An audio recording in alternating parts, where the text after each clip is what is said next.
जळगावमध्ये विजांच्या कडकडाटासह पावसाच्या सरी, जिल्ह्यामधल्या वेगवेगळ्या भागामध्ये पावसाची हजेरी, नागरिकांची तारांबळ। धुळ्याच्या शिंदखेड्यातील नरडाणा परिसरामध्ये अवकाळी पावसाची हजेरी, अवकाळी पावसामुळे गहू, मका, ज्वारी, बाजरी, हरभरा, कांदा या पिकांचं नुकसान होण्याची भीती। पावसासह शिरपूरमध्ये गारपीट झाल्यानं नागरिकांची तारांबळ।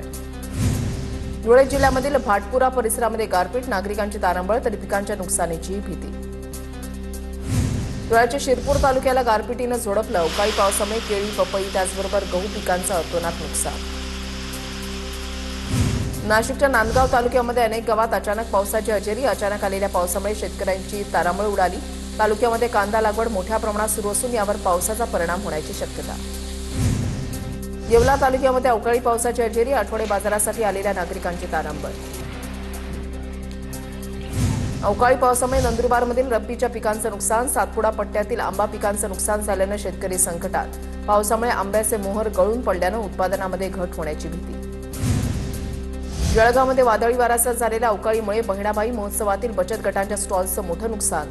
वॉटरप्रूफ मंडप नसल्यामुळे स्टॉल्समध्ये साचलं पाणी, आयोजकांकडून 10,000 स्टॉल्सचं भाडं, मात्र सुविधा नसल्याचा आरोप।